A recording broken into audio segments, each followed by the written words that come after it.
해 아래 삶처럼 아름다운 길은 없습니다. 그런데 오늘 우리가 만든 일로 인해서 헤매고 있습니다. 근데 안타까운 것은 이런 줄을 전혀 알지 못하고 힘들어하고 또 어려워하고 낙심까지 합니다. 또 합당치 않은 줄을 모르는 것은 아닌데 여기서 헤어나올 생각조차도 않고 있습니다. 내가 만든 그 일로 힘들어하면서 또 이와는 전혀 관계없는 것처럼 또 살기도 합니다. 이로 인해 더 어려워지고 수렁에 빠지고 헤어나오기 힘들어지고, 그런데 전혀 이런 줄을 우리가 생각지도 못합니다. 어느 틈엔가 그냥 그대로 당연하게 여기고 그대로 인생의 수고와 무거운 짐이 되고 마는 것입니다. 지쳐서 과연 일어날 수 있을까요? 또 이게 최선이라고 스스로 위로까지 하지 않습니까? 그래서 이렇게 말씀하실 수밖에 없는 것 같습니다. 수고하고 무거운 짐진 자들아, 다 내게로 오라. 내가 너희를 쉬게 하리라. 이 수고와 무거운 짐, 사실은 먼저 하신 충격적인 내용이죠. 우리는 지금 힘들어 쓰러져 죽을 것 같은데 이 사실을 먼저 하시고 유일하게 내가 너희를 쉬게 하리라 하신, 이 쉬게 하실 때만이 쉼을 얻을 수가 있습니다. 자시고 하신 말씀이에요. 내가 너희를 쉬게 하리라 하신 이 수고와 무거운 짐입니다. 조건이 있어요. 다 내게로 오라. 그 앞이어야 합니다. 그러면서 우리에게 하나 팁을 주세요. 나는 마음이 온유하고 겸손하다. 이 온유함, 우리가 생각하는 온유함은 아닙니다. 그분 앞에서 온유할 수 있을 그때 이 모든 사실에서 쉼을 얻게 하겠다. 바로 이 온유하심으로 만나지는 풍부한 이 화평으로 즐길 수 있게까지 열어놓으신 비밀입니다. 이 풍부한 화평은 이 땅에는 없어요. 이것은 위로부터 허락해 주신 준비한 아주 풍부한 화평으로 만나게 하셔서 저나 여러분에게 이 풍부한 화평으로 인생을 인조하게 하신 놀라운 사실입니다. 그러니 그 앞이어야 합니다. 온유함으로 만나지는 이 풍부한 화평, 그런데 들려진 음성이 없으면 불가능합니다. 바로 그 들려진 음성을 통해서 그 말씀을 만날 때 이렇게 표현하죠. 무슨 말씀을 하시든지 그대로 하라. 그 들려진 그 말씀에 귀를 기울이는 그 귀를 아주 복되게 하신 온유함이기도 합니다. 그래서 우리에게 이 온유와 겸손이 신비로운 것은 바로 이 부분이에요. 온유함만이 지금도 무슨 말씀을 하시든지 그대로 행하십니다. 실로 놀라운 이 사실은 우리가 어떤 상황 가운데서도 그 앞에 서 있는 하인들에게까지라도 이 사실을 만나게 하세요. 이들에게 들려진 말씀은 그런 것입니다. 무슨 말씀을 하시든지 그대로 하라. 그리고 움직입니다. 움직여서 당황스럽고 생뚱맞은데 그 돌 항아리에 채우라는 거예요. 아구까지. 그거 참 그렇지 않을까요? 이 순종이 즐겁게 하면 이보다 더 좋은 일은 없죠. 그러나 억지로 때론 순종할 때가 있는 이 물떠온 하인들처럼 그 말씀이 움직여질 때 경험되어지는 이 오묘하고도 신비로운 결과는 물떠온 하인들만 알게 되는 것입니다. 일찍이 베드로의 생애를 완전히 바꾼 이 사건이 하나 있죠. 누가복음 5장 1절로 11절에 보면 그가 밤새 고기를 잡을 수 없어 새벽에 그물을 거두는데 오셔서 몇 말씀 하시더니 깊은 데로 가서 그물을 내려 고기를 잡으라. 이 말씀 전에 많은 말씀은 성경에 기록은 없어요. 근데 분명히 이 말씀에 대한 아주 그 디테일한 부분이었을 거예요. 악소리도 못하게. 왜 이렇게 유추할 수 있냐면 베드로가 이런 표현합니다. 내가 밤이 맞도록 수고했는데 얻은 것이 없지만은 이 표현은 필요 없는데 말씀에 의지해서 너무 정확하고 척박하고 아주 그 디테일한 이 말씀에 피할 것이 없다는 얘기란 말이에요. 그렇다면 베드로가 들었던 말씀이 대충 어떤 말씀인가를 이해할 수가 있어요. 내가 말씀에 의지해서 그물을 내리리이다. 이렇게 하지 않아도 되는데 그리고 결국은 궁시렁대면서 갔겠죠.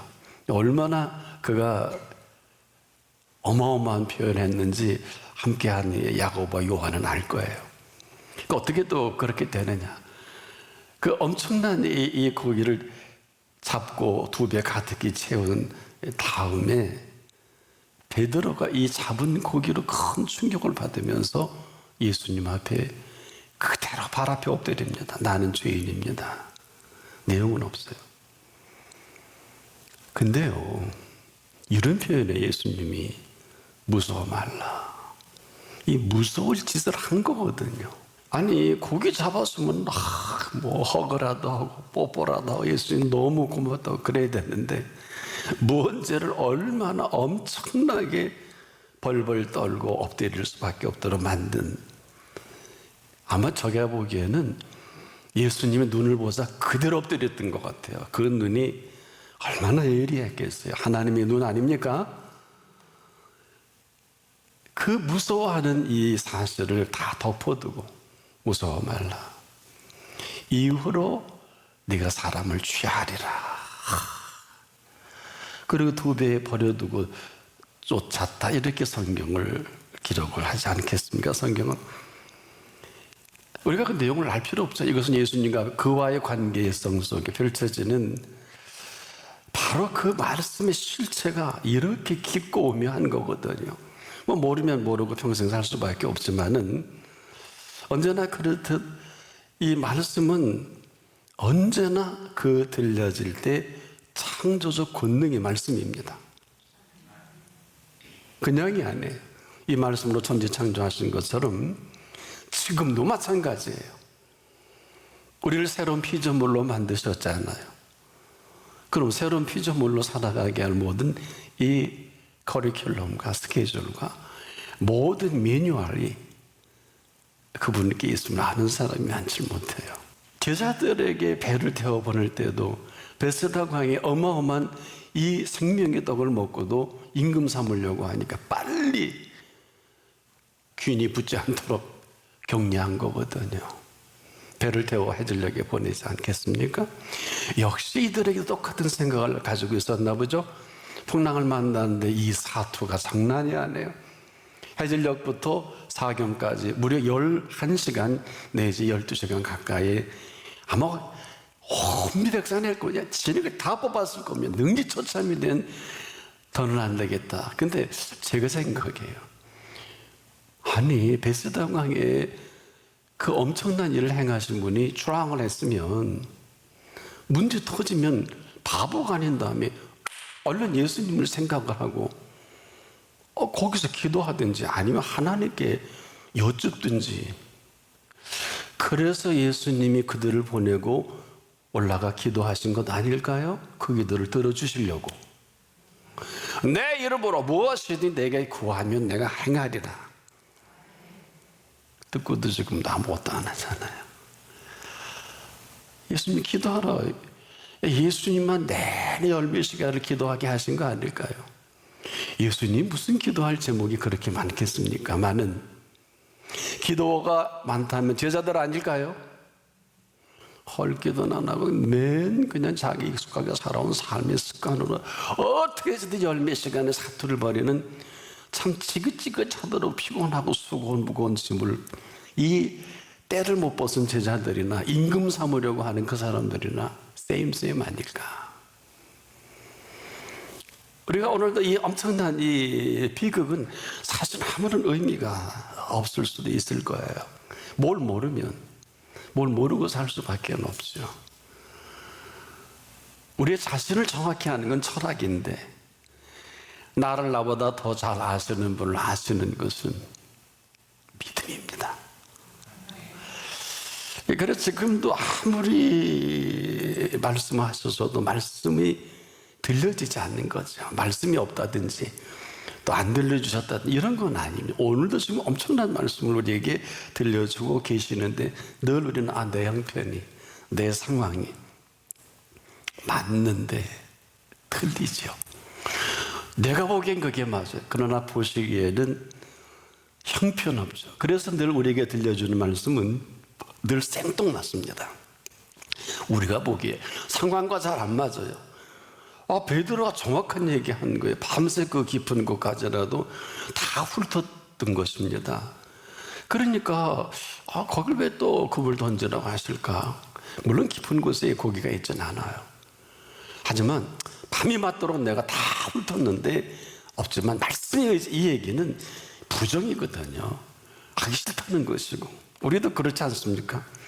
다 내 형편 처지 대보라고, 내 상황 대보지 않으면 아무도 모른다고 뭐 이런 표현을 할 수 있어요. 그것도 또 맞고요. 우리 편에서 볼 때는. 그래서 항상 지금도 그 말씀은 내 상황 속에 자꾸 해석하려고 하는 우리 익숙한 삶의 습관이 있지요. 우리가 생각하는 세상에 정서가 있고 예수님이 생각하는 이 모든 피조세계에 정서가 있겠죠. 늘 예수님은 그러신 거예요. 네 말 맞아. 그런데 그렇지 않아. 사람으로서는 그렇지 않아. 사람으로는 할 수 없는 일이 얼마나 많냐. 인정했어요. 근데 우리가 못 알아듣는 거예요. 사람으로 할 수 없는 일이 가득 찼다 그래도 예수님 끄떡끄떡 하시고, 왜? 맞아. 그런데 하나님으로는 그렇지 않아. 이것까지도 안 되지요. 하나님으로서는 다 하실 수 있느니라. 이걸 생각하면 철학자가 돼요. 이걸 믿으면 믿음이 되는 것입니다. 바로 우리가 보는 상황이라는 것은 예나 지금이나 똑같아요. 내가 생각하기엔 그게 맞지만 또 그분 앞에서 과연 이게 어떨까? 여러분 여쭈어 본 일 있습니까? 이것이 가장 긴장되는 시간이기도 합니다. 왜? 과연 내가 살아온 삶의 익숙한 습관대로 머물러 살 거냐, 아니면 그분의 인도를 받을 거냐. 근데 많은 분들이 19은 그렇지 못하더라고요. 그럼에도 한 가지 잊지 말아야 할 것은 저나 여러분을 새로운 피조물로 지으신 사실입니다. 새로운 피조물을 새로운 컨셉으로, 새로운 매뉴얼로, 새로운 삶의 여정으로 그 로드맵을 준비하신 그분 앞이 맞다. 근데 우리를 어떤 모습으로 만들어 놓으시고 어떤 길로 준비해 놓으신가는 묻지도 않고, 구하라는 것은 원래 그 에스크, 물으라는 얘기입니다. 원전에는 물으라. 구하라는 거 하도 우리가 좀 어려우니까 우리 구해야 또 얻어서 이렇게 하면 주시는구나 해서 묻게 되지요. 원래는 그건 에스크로 되어 있습니다. NIV나 여러분은 킹 제임스 버전에 보면 우리가 이제 묻는 거예요. 길 묻지 않고 가는, 헤매는 것. 인생길도 역시 마찬가지예요. 만약에 이러한 사실이 아니면 절대 그 앞은 아니에요. 살고 싶은 대로 사는 사람이 얼마나 많습니까? 바로 그분 앞을 거부한 이 거부로 일생을 수고한 무거운 짐에서 과연 헤어나올 수 있을까? 이런 거예요. 원하면 주십니다. 조심하셔야 돼요. 원하면 주시는 삶을 살길 원한다면 거기까지일 것입니다. 자, 물어볼게요. 믿음의 시제는 언제일까요? 믿음의 시제는 오늘이요, 지금입니다. 이것은 내 형편과 상황이 어떤 모습, 어디에 있든지 간에 믿음의 시제를 물어야 돼요. 어떤 일, 어떤 상황 가운데 숨이 껄떡껄떡 넘어가고 중환자실에 있어도 믿음의 시제가 어디냐, 이 사실을 물을 수 있을 그때 답을 하십니다.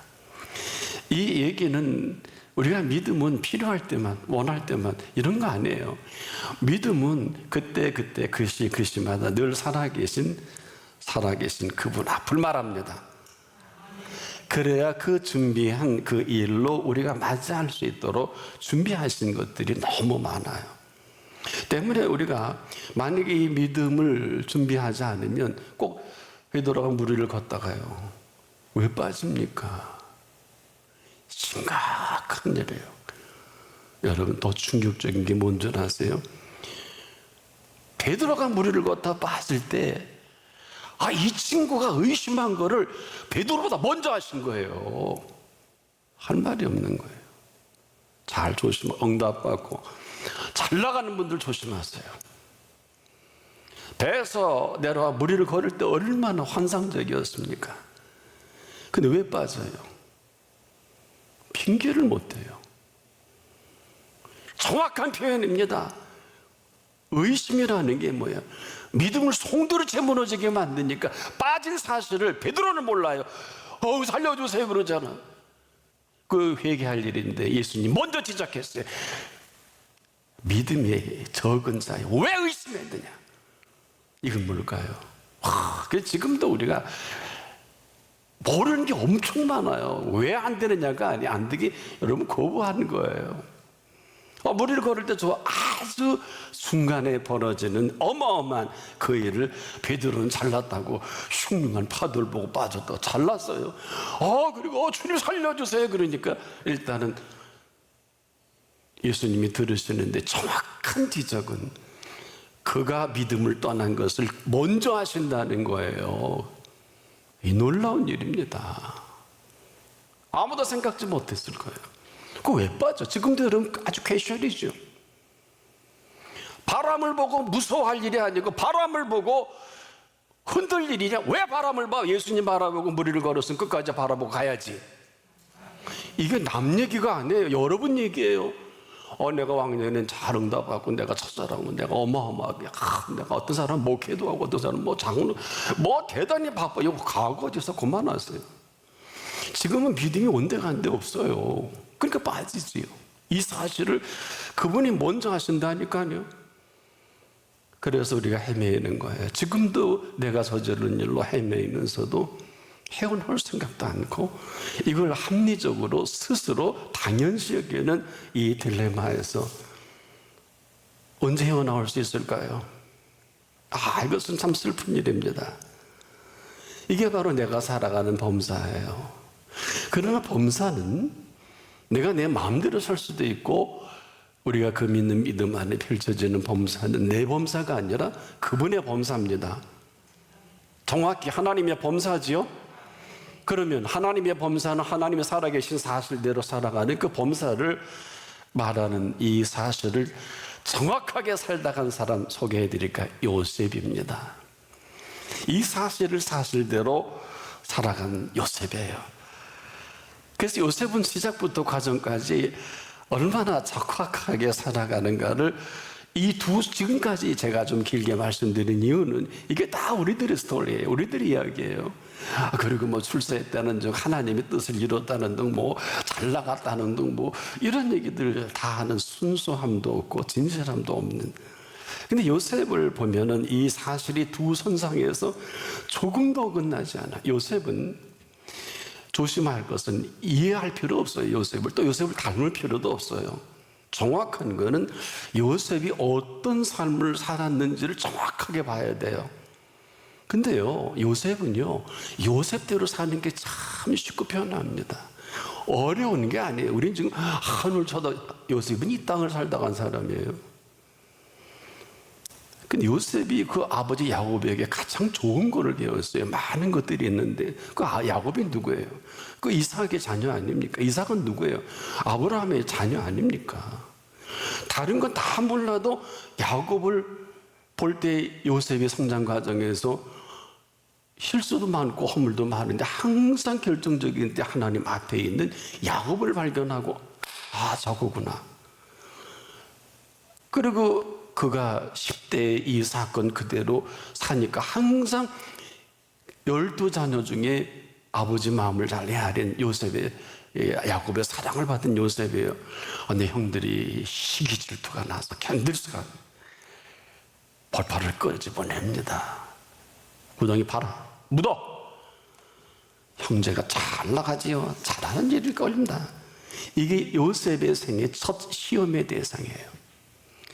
형제들의 시기와 질투입니다. 이로 인해서 벌판에 매장되지 않나요? 구덩이에 묻히는데 놀라운 것은 요셉이 아무 소리도 안 해요. 전 이게 이상했어요. 여러분 이상하지 않나요? 욥이 드러나는 이 세상에 소개되는 인생의 여정인데 아무 말하지 않지요. 왜 그럴까요? 아무 말 필요가 없어서 그래요. 상황만 보면 소리 지르고 대항하고 이럴 수가 있느냐? 아버지가 알면 하나님 보시기 뭐 별소리를 다 할 수 있겠는데 그럴 필요가 없어요. 이뿐 아니죠. 형들이 아무 소리 안 하니까 자기들끼리 의논해서 미디안 상인에게 팔리잖아요. 아무 소리 안 해요. 너 두고 보자 아버지한테 이런 말 안 합니다. 팔려가는 요셉이요, 아까도 본문에 소개한 대로 보디발에게 또 팔아먹는 급의 사건이 벌어지는, 아무 말 안 해요. 한마디 없어요. 자, 왜 그럴까요? 요셉은요, 자기가 살아가는 이 삶이 어디에 있는지를 가장 잘 아는 사람이에요. 구덩이에 있든지 팔려가든지 팔아먹든지 그가 어디에 있는지 누구 앞인지를 가장 잘 아는 요셉입니다. 요셉은 어느 누가 아니에요. 이미 벌판에 묻어 있을 때부터 그는 하나님 앞에서의 요셉입니다. 그래서 그 요셉은 요셉의 범사가 아니라 하나님의 범사요, 범사의 하나님께서 함께 하시는 이 범사를 조금도 의심하지 않으니까 말할 필요가 없잖아요. 왜? 하나님이 보고 계시는데 뭘. 이 요셉을 가장 잘 아시는 분 앞에 요셉이 항상 서 있는 것에 조만큼도 그는 의심하지 않았다는 거예요. 이것이 저와 여러분이 사는 범사와 요셉이 살아가는 범사가 다른 것이지요. 달라야 하는 게 아니라 그냥 다른 거예요. 사는 세계가 다르고 먹는 양식이 다른데 당연한 거 아니에요? 그가 아무 말도 하지 않게 만드신 하나님. 창세기 39장 3절에 보면은 그 주인이 여호와께서 그와 함께 하심을 보며 또 여호와께서 그의 범사에 형통케 하심을 보았더라. 보디발에게. 그리고 창세기 39장 5절로 6절에 보면 그가 요셉에게 자기 집과 그 모든 소유물을 주관하게 한 때부터 여호와께서 요셉을 위하여, 이건 굉장히 심각한 얘기입니다. 여호와께서 요셉을 위하여, 보디발도 아니고 어느 누구도 아닙니다. 요셉을 위하여서 애굽 사람의 집에 복을 내리심으로 여호와의 복이 그 집과 밭에 있는 모든 소유에 미친지라. 이 얘기가 무슨 얘기예요? 여러분이 새로운 피조물이 맞다면, 하나님의 자녀가 맞다면 들어와도 복을 받고 나가도 복을 받고 들어와도 꼴을 얻고 나가도 꼴을 얻는 게 맞다. 신앙이 좋은 게 아니에요. 정상이에요. 우리가 쓸데없는 것에 인생을 허비할 일이 아니라니까요. 왜? 요셉의 범사가 아니라 여호와께서 그의 범사를 형통케 하시는 이 하나님의 범사를 요셉은 사랑한 것뿐이에요. 제가 이 표현을 왜 이렇게 하냐면 요셉이 한 일이 없다고요. 아니 팔려서 끌려가서 보디발에게 팔려가서 들어간 거 몇 개 더 있어. 뭐 한 게 있다고 그를 통해 요셉을 위하여 보디발의 집에 모든 우마육집과 모든 농작물까지나 복을 주시냐 말이에요. 요셉은 이렇게 살아왔고 언제나 그가 살아가는 삶 전체가 그분 손 안에 있는데 이 풍부한 화평을 즐기기도 바쁜데 구덩이에 파놓든 미디안 상인에 하든 뭐가 하든 무슨 이야말로 글자 그대로 I don't care. 나는 아무런 관계할 일이 없는 이 삶의 풍부한 화평과 이 기쁨을 즐기는 요셉이 아닐까. 여러분에게 있습니까? 풍부한 화평과 그 즐김이. 우리가 지금도 정치, 경제, 문화, 사회 이 모든 것들이 과연 누구를 움직여 나가는지 한번 여러분 물어본 적이 있나요? 한번 우리가 생각해 볼 필요가 있는 것은 상황은 상황이에요. 우리에게 더 위대한 상황은 하나님과 나와의 상황입니다. 요셉은 많은 생각할 필요가 없는 게 하나님 앞에 있는데 무슨 얘기인지 아시겠죠? 자, 그럴 필요가 없어서 안 하는 것과 안 해서 안 하는 건 다른 거예요. 이건 굉장히 심각한 얘기입니다. 그가 말하기 전에 먼저 하시는데 이걸로 앞서갈 필요는 없잖아요. 내가 품은 것까지 다 하시는데 왜? 언제나 하나님 앞에서 하나님의 범사가 펼쳐지게 하셨으니까. 정리하자고요. 요셉을 닮아갈 필요는 없어요. 요셉이 살아가는 삶을 내가 살아가게 해달라 그런 기도할 필요도 없어요. 지금은 요셉과 동행하신 요셉의 범사를 하나님의 범사가 되게 하신 그 앞에서 하나님의 범사로 살아가십시오. 이것이 요셉에게 허락하셨던 은혜가 이후로 그 나라 갈 때까지 때로는 100배의 경험 아니 1000배의 경험 아니 여러분을 통해서 이 땅에 이루지 못하신 그 일까지라도 이루실 그분 앞인 것을 어떤 값을 주고라도 어떤 희생을 치르고서라도 그 앞을 떠나지 마십시오. 때가 되면 총리 대신으로, 때가 되면 부인 될 사람도, 때가 되면 요셉, 야곱과 그 형제들이 어떻게 회복이 될 것도.